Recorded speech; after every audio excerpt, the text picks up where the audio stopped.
पूरे देश में इस वक्त मुस्लिम समाज बकरीद की तैयारियों में जुटा हुआ है। अब वहीं दूसरी तरफ बकरीद को लेकर अलग अलग राज्यों से अलग अलग जो गाइडलाइंस हैं वो सामने आ रही हैं। पश्चिम बंगाल की अगर हम बात करें तो यहाँ पर गाय की कुर्बानी को पूरी तरीके से बैन कर दिया गया है।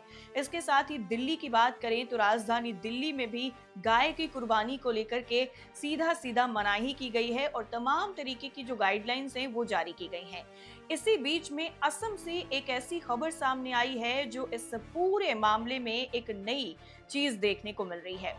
देखिए, तमाम राज्यों में अलग अलग गाइडलाइंस तो जारी हुई हैं, लेकिन अब मुस्लिम समाज की तरफ से खुद इस पूरे मामले में पहल की गई है। देखिए, कुर्बानी जो है वो अलग अलग जानवरों की होती है। ऐसे में जब गाय की कुर्बानी की अगर बात आती है तो यहाँ पर जो धार्मिक आस्थाओं से जुड़ा हुआ मामला है वो कहीं ना कहीं आ जाता है और ऐसे में तमाम लोगों की जो भावनाएं हैं वो आहत हो जाती हैं। इसी को लेकर के किसी की भावनाएं आहत ना हो, असम में मुस्लिम समुदाय ने एक बड़ी पहल की है जिसकी सराहना खुद मुख्यमंत्री हेमंता बिस्वा शर्मा ने की है। हेमंता बिस्वा शर्मा ने इस पूरे मामले को लेकर ट्वीट किया है।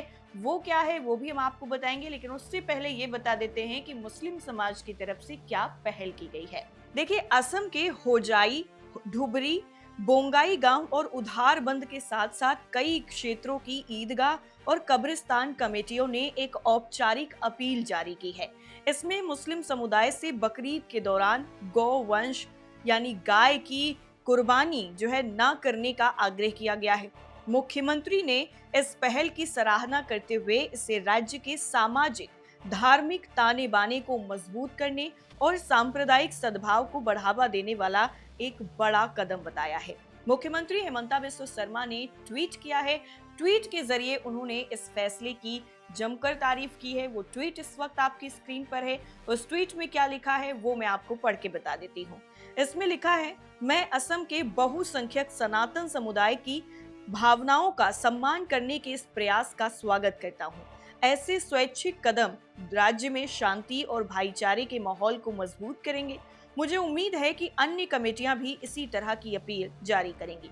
मैं सभी ईद कमेटियों से आगे आने और इस ईद को गौवध मुक्त बनाने का आह्वान करता हूँ। देखिए, आज जिस तरह से ये जो पूरा अपील है वो सामने आई है, ऐसे में मुख्यमंत्री की तरफ से इसकी सराहना की गई है, तो अपने आप में ये कहीं ना कहीं भाईचारे की जो मिसाल है वो दिखाती है। और हमारा हिंदुस्तान जो इतने तमाम फूलों का गुलदस्ता है, हिंदू मुस्लिम सिख ईसाई हमेशा से यहाँ पर मिलकर रहते हैं, भाईचारे की जो मिसालें हैं वो दी जाती हैं, तो उसको कायम करने की तरफ एक और जो कदम है वो मुस्लिम समुदाय की तरफ से बढ़ाया गया है, जिसकी खुद सराहना मुख्यमंत्री ने की है। इसके साथ ही आपको बता दें कि कमेटी ने ये साफ कर दिया है कि असम सरकार के द्वारा मवेशी संरक्षण अधिनियम यानी कैटल प्रिजर्वेशन एक्ट लागू किया जा चुका है, जिसके तहत गाय की कुर्बानी देना कानूनी रूप से प्रतिबंधित है। तो सरकार का ये फैसला सराखों पर और वो किसी भी तरीके से किसी भी समुदाय की धार्मिक भावनाओं को आहत नहीं करेंगे। आपको बता दें, इस नियम का अगर कोई उल्लंघन करता है असम में तो उस पर गैर जमानती धाराएं लगाई जाएंगी, जिसमें कम से कम 3 साल से लेकर के ज्यादा से ज्यादा 7 साल तक की जेल और भारी जुर्माने का प्रावधान है। धार्मिक रूप से अनिवार्य नहीं है गाय की कुर्बानी, ये भी इस चीज को पहले ही मेंशन किया जा चुका है। अगर हम पश्चिम बंगाल में बात करें तो पश्चिम बंगाल में हाई कोर्ट ने जब उनके पास याचिका गई कि गाय की जो कुर्बानी है या तमाम जानवरों पर जो प्रतिबंध लगाया गया है उसको हटाया जाए, तो कोर्ट की तरफ से ये मेंशन किया गया कि गाय की जो कुर्बानी है वो इस्लाम में अनिवार्य प्रथा नहीं है, यानी ये जरूरी नहीं है, ये मेंशन नहीं किया गया है। तो अगर किसी भी चीज से किसी दूसरे समुदाय की धार्मिक भावनाएं आहत हो रही हैं तो आप वो ना करिए। कोर्ट ने भी यही चीज कही और सेम चीज ये भी कही गई है। कमेटी ने ये भी अपने बयान में स्पष्ट किया है कि इस्लाम में गाय की ही कुर्बानी देना अनिवार्य नहीं है। हालांकि पारंपरिक रूप से असम में ये आसानी से उपलब्ध थी, लेकिन इस्लामिक न्याय शास्त्र के मुताबिक अन्य जानवरों की कुर्बानी दी जा सकती है। इससे किसी की धार्मिक बाध्यता का उल्लंघन नहीं होता। इससे किसी की भी तरीके से कोई भावनाएं आहत नहीं होंगी।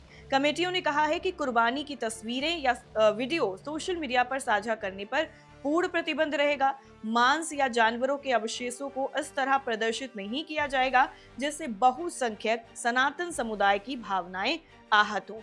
देखिए, बकरीद का जो त्योहार है वो 27-28 मई को मनाया जाएगा।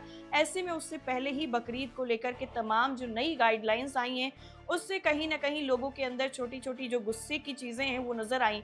लेकिन अब खुद मुस्लिम समुदाय जो है वो आगे आकर के इस तरीके की जो अपील है वो तमाम लोगों से कर रहा है। कमेटियाँ सामने आ रही हैं कि भाई किसी की भी अगर भावनाएँ किसी से आहत हो रही हैं तो ज़रूरी थोड़ी है कि वो काम किया जाए। जबकि इस्लाम में भी ये अनिवार्य प्रथा नहीं है, तो इसके पीछे क्यों इतना ज़्यादा हंगामा करना?